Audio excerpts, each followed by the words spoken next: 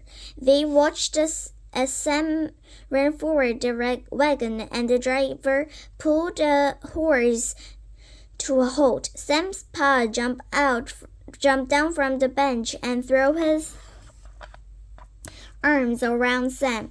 They hugged for a long time. Then a woman stepped out from the driver's bench. 3 children scrambled down from the back. back. They stood smiling and giggling beside her. "Son, I want to meet my wife and my new ma from Kentucky," Sam's pa said, "and these are her children and your new sisters and brother, Elizabeth, Matilda, and John." Each kid said howdy in turn. "Howdy, son," Sam's new ma said. "I've so look forward to meeting you. Thomas is awful proud of you and your sister. He says you're a good reader and good writer. We hear you a good wood chopper too," said the boy named John. "And you like to tell stories," said the girl named Elizabeth. "And play pranks," said the girl named Matilda. "We brought you some books," John piped up. "And a feather mattress," said Elizabeth. "And a washstand and some soap," said Matilda. "Come look." The children grabbed Sam. He laughed as they pulled him towards the wagon and started showing him all the things they'd hauled from Kentucky. Jack smiled. Sam wouldn't be sad or lonely anymore, he thought. It made them feel happy to see such a good thing happen to Sam. "Let's slip outside and hide in the shed," Jack said to Annie, "so we don't have to explain where we came from."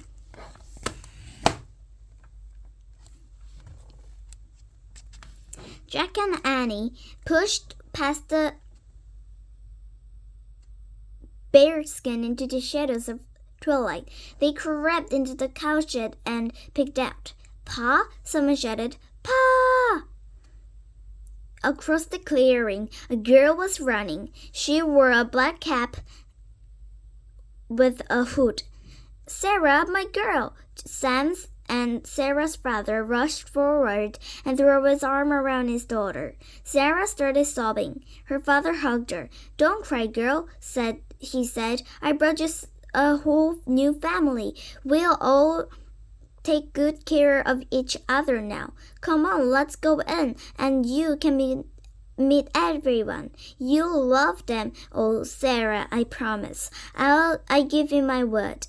As everyone headed into the cabin, Matilda exclaimed, "My goodness, you built this by hand?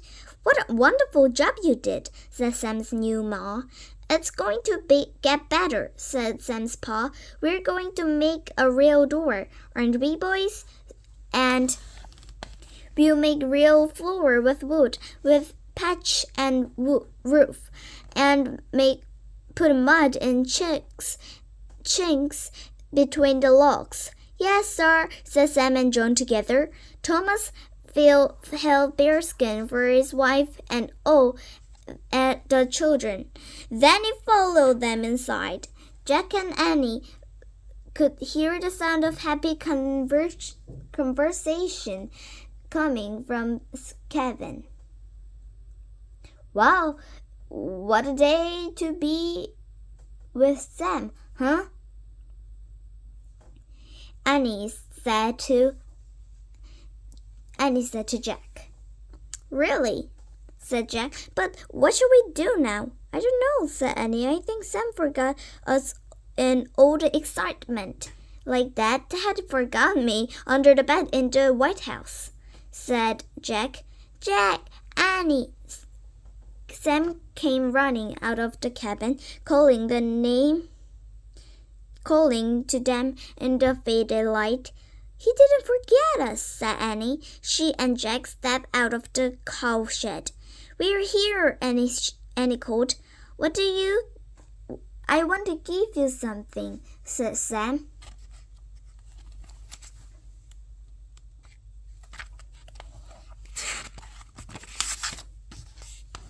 He held up quill pen and a small bottle. "I told you about this. The pen's made from feather of a goose, and the ink from the roots and the blackberry bush. I want you to have them." "Oh no, Sam," said Jack. You keep them. You need them more. Take them, said Sam. I want to thank you for staying by me when I was feeling poorly, and for staying by me when I was and for trying to do my chores. Your kindness truly helped me. But we didn't do any chores. No one, said Annie. You tried though, said Sam. And most important, you both love that I love most, reading and writing. Please. Sam handed Jack the quill and pen and the ink bottle. Use them to write something special. We will, said Annie. I can carry them, Jack. He handed her Sam's treasures, and she put them into the apron pocket. Thank you. You're welcome, said Sam. And what I was going to tell you is, yes, Jack started, but before Jack could finish, a whoosh and a roar shook the earth. Like a speeding train passing by, the ground opened, and Jack felt as if he were falling through the tunnel, down through the blackness, into a world of daylight. The end. Thank you for reading these books. Magic Tree House Merlin Missions. Number 19. Abe Lincoln at Last by Mary Pope Osborne. The end.